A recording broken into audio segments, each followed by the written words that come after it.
తాకట్లో ఉన్న మీ బంగారాన్ని విడిపించి ఆ రోజు ఆన్లైన్ రేటుకి కొంటాం. Sharma gold company. ఓ నీచుడు గురించి మాట్లాడాలంటే చాలా సిగ్గుగా ఉంది.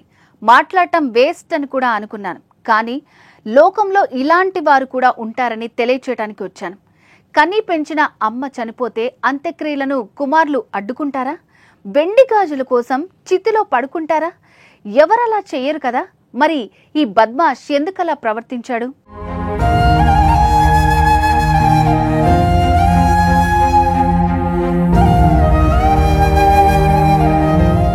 అది రాజస్థాన్ రాజధాని జైపూర్లో షాపురా పోలీస్ స్టేషన్ ప్రాంతంలోని లీలాకా బాస్ గ్రామం. ఆ గ్రామంలో ఓ మహిళ మృతి చెందింది. ఆమె అంత్యక్రియల కోసం అన్ని ఏర్పాట్లు జరుగుతున్నాయి. ఆమె మృతదేహాన్ని ఊరేగింపుగా చితి వద్దకు కూడా తీసుకొచ్చారు. తల్లికి కడసారి వీడ్కోలు పలకాల్సిన కొడుకులు కొట్లాటకు దిగారు. చితి వద్దే కొట్లాడుకున్నారు. కారణమేంటో తెలుసా? ఆమె చేతుకున్న వెండి గాజులు.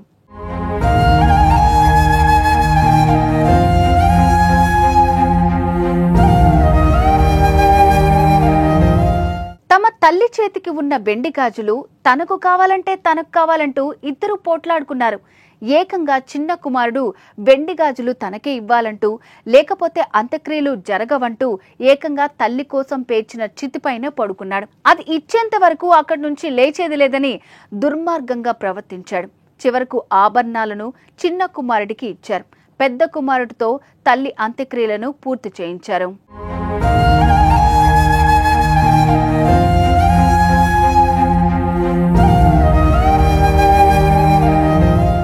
దీనికి సంబంధించిన వీడియో సోషల్ మీడియాలో వైరల్ అవుతోంది. ఆ కొడుకు చేసిన పనిని అందరూ దుమ్మెత్తిపోస్తున్నారు. నవమాసాలు మోసి పెంచిన కొడుకులు చివరికి తల్లి అంత్యక్రియల దగ్గర ఆమె వెండి గాజుల కోసం ఇలా కొట్లాడుకోవటం, అంత్యక్రియలు ఆపేసి ఆమె చితి మీద పడుకొని నిరసన తెలియచేయటంపై వీరిపై తీవ్ర విమర్శలు చేస్తున్నారు. ఈ కొడుకు ఆ తల్లికి చెడబుట్టాడని మండిపడుతున్నారు. కడుపులో నలుసు పడిన నాటి నుంచి నవమాసాలు ఎన్నో సంఘటనలు ఎదుర్కొని తన రక్త మాంసాలు పంచి అమ్మ పునర్జన్మనెత్తుతూ బిడ్డకు జన్మనిస్తుంది. కంటికి రెప్పలా కాపాడుకుంటూ పెంచి పెద్ద చేస్తుంది. ఆమె ప్రేమ అనిర్వచనీయం. అలాంటి అమ్మ దూరమైతే తట్టుకోవటం ఏ బిడ్డ వల్ల కూడా కాదు. కానీ కన్నవారి ప్రేమను మరచి కాసులపై మమకారంతో జరుగుతున్న ఇలాంటి దారుణాలు నిత్య కృత్యంగా మారాయి. ఆస్తి కోసం అంత్యక్రియలను ఆపే పిల్లలు కళ్ల ముందు కనిపిస్తున్నారు.